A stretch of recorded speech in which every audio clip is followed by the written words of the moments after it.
السلام علیکم سامعین، امید کرتا ہوں کہ آپ سبھی خیریت سے ہوں گے۔ آج میں آپ لوگوں کے سامنے دعوت تقریر کا ایک نیا انداز، ایک نیا طریقہ بتاؤں گا۔ اس سے پہلے بھی میں نے دعوت تقریر کے بارے میں بتا چکا ہوں۔ اگر وہ ویڈیو نہیں دیکھے ہیں تو اس کو دیکھ سکتے ہیں، ڈسکرپشن میں اس کا لنک مل جائے گا۔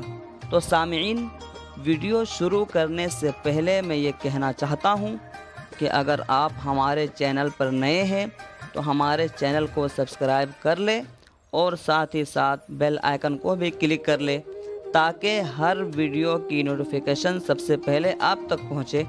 تو چلو دوستو، بلا کسی تاخیر کے ویڈیو کو شروع کرتے ہیں۔ حضرات، میں آپ کی سنجیدگی اور دینداری کا برسوں سے قائل ہوں۔ آج ایک بار پھر ایمان تازہ ہو گیا کہ اتنی دیر تک جس صبر و سکون کے ساتھ شعراء کرام کے نعتیہ کلام کی سماعت اور خطباء اعظام کا انتظار کر رہے ہیں، یہ آپ کے علمی دوستی، ادبی دوستی اور وارثان انبیاء علیہم السلام سے وإلہانہ لگاؤ کا روشن نمونہ ہے۔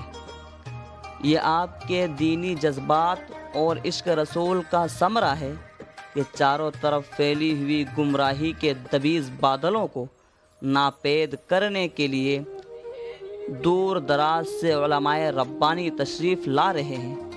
شاعر کہتا ہے، ریاض دین کے معصوم گنچھے سموم کفر سے مرجھا رہے ہیں۔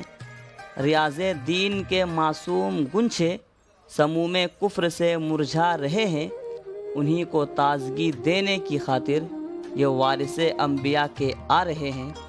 دیکھیے، اب میں آپ کا ذائقہ اور چاشنی بدلنے اور نشاط پیدا کرنے کے لیے بیان و خطابت کے اس ماحول میں لے کر چل رہا ہوں جہاں زندگی و شگفتگی اور گوناگو خوبیوں سے بھری تقاریر سماعت کرنے کا موقع ملے گا۔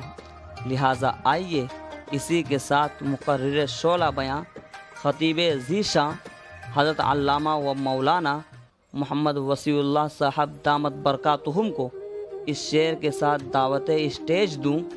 بلاغت جھومتی ہے ان کے انداز تکلم پر، بلاغت جھومتی ہے ان کے انداز تکلم پر، لب اعجاز پر ان کی فصاحت ناز کرتی ہے۔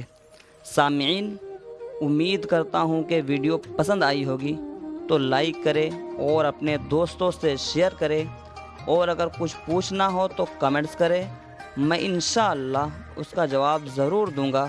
اللہ حافظ، فی امان اللہ، السلام علیکم۔